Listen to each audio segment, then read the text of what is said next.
once upon a midnight dreary, while I pondered weak and weary over many a quaint and curious volume of forgotten lore, lore. while I nodded nearly napping, suddenly there came a tapping, as someone gently rapping at my chamber door. "'Tis some visitor," I muttered, tapping at my chamber door. Only Only this, this, and nothing more.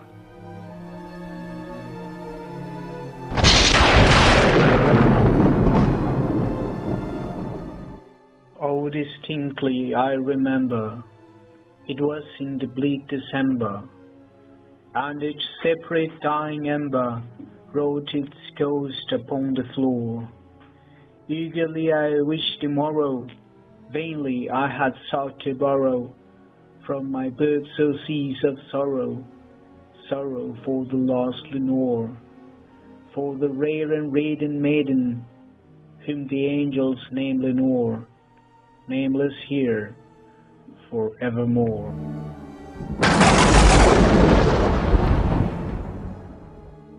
And the silken, sad and certain rustling of each purple curtain filled me with fantastic terrors never felt before, so that now to still the beating of my heart I stood repeating, "'Tis some visitor entreating entrance at my chamber door, some late visitor entreating entrance at my chamber door. It is, and nothing more."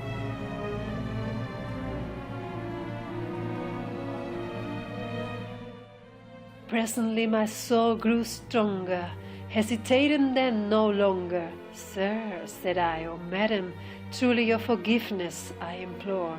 But the fact is I was napping, and so gently you came rapping, and so faintly you came tapping at my chamber door, that I scarce was sure I heard you. Here I opened wide the door, darkness there, and nothing more."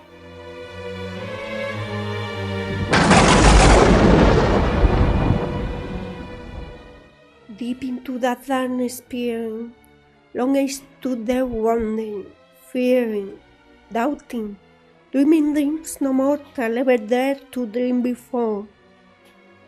But the silence was unbroken, and the stillness gave no token, and the only word there spoken was the whispered word, "Lenore."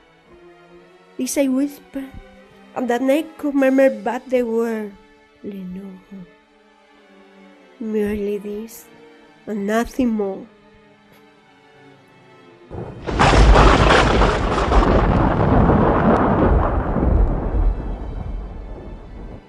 Back into the chamber turning, all my soul within me burning. Soon again I heard that tapping, somewhat louder than before. "Surely," said I, "surely that is something at my window lattice. Let me see then what thereat is, and this mystery explore. Let my heart be still a moment, and this mystery explore. 'Tis the wind, and nothing more."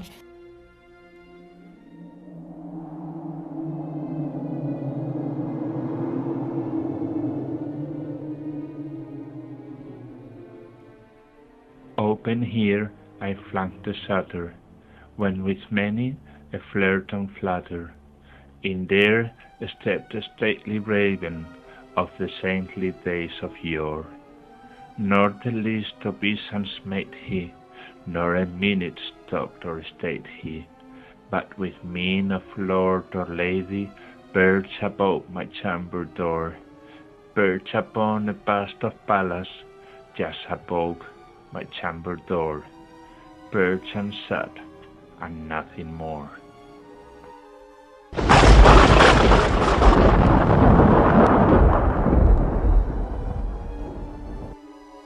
Then this ebony bird beguiling my sad fancy into smiling, by the grave and stern decorum of the countenance it wore. "Though thy crest be shorn and shaven, though I said thou wert no craven, ghastly grim and ancient raven, wandering from the nightly shore, tell me what thy lordly name is on the night's Plutonian shore. Quoth the raven, nevermore.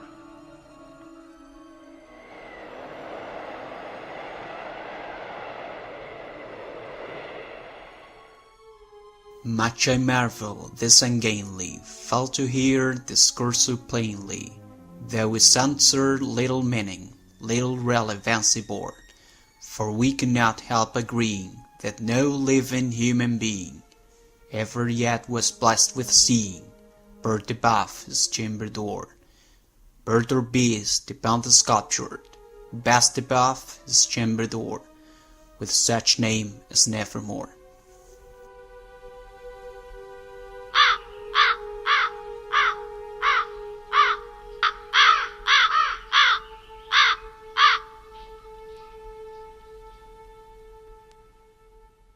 But the raven, sitting lonely on the placid best, spoke only that one word, as if his soul in that one word he did outpour, nothing farther than he uttered, not a feather than he fluttered, till I scarcely more than muttered, other friends have flown before, on the morrow he will leave me, as my hopes have flown before.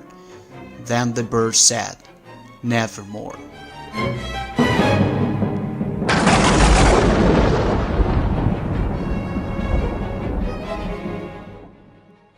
Startled at the stillness broken by reply, so aptly spoken, doubtless, said I, or it utters its only spoken soul, caught from some unhappy master, whom unmerciful disaster followed fast and followed faster, till his tongue one burden bore, till the dirges of his hope that melancholy burden bore of never, nevermore.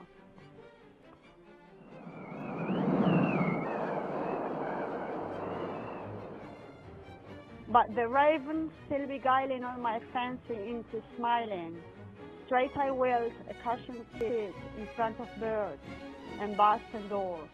Then up on the velvet sinking, I betook myself to linking fancy unto fancy, thinking what this ominous bird of yours, what this grim and gainly, ghastly, damp and ominous bird of yours meant in croaking nevermore.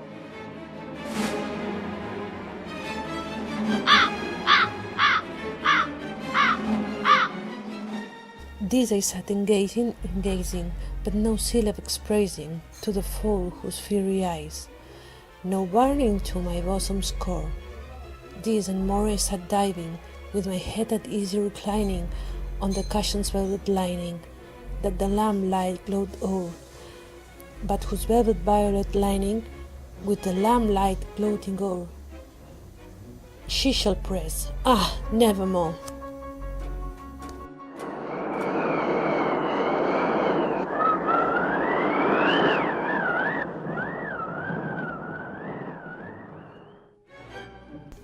Then methought the airy dancer, perfume from an unseen censer, swung by seraphim, whose footfalls tingled on the tufted floor.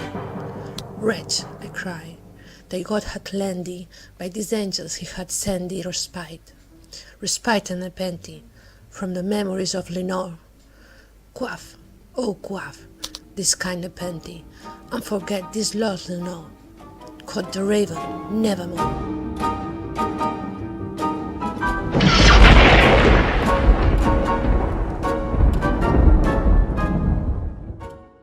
Prophet, said I, thing of evil, prophet still, if bird or devil, whether tempter sent, or whether tempest tossed thee here ashore, desolate yet all undaunted, on this desert land enchanted, on this home by horror haunted, tell me truly, I implore, is there a balm in Gilead? Tell me, I implore. Quoth the raven, nevermore.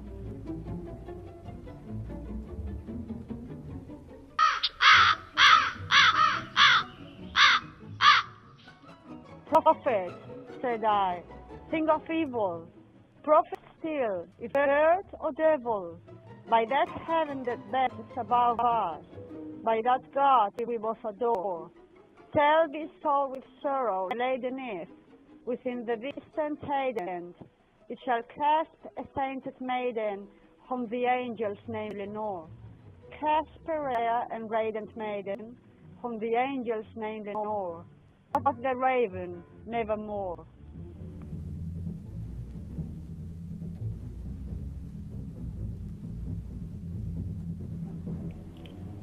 Be that word or sign of parting, bird or fiend, I shrieked upstarting.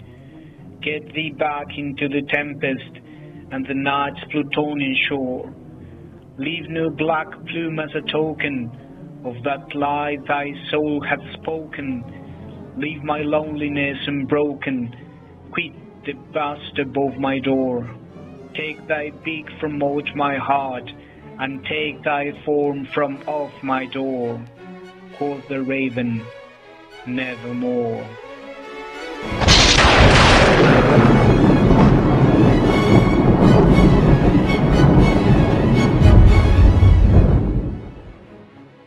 And the raven, never fleeting, still is sitting, on the pallid bust of Pallas, just above my chamber door. And his eyes have all the seeming of a demon's that is dreaming, and the lamplight over him, streaming throws his shadow on the floor.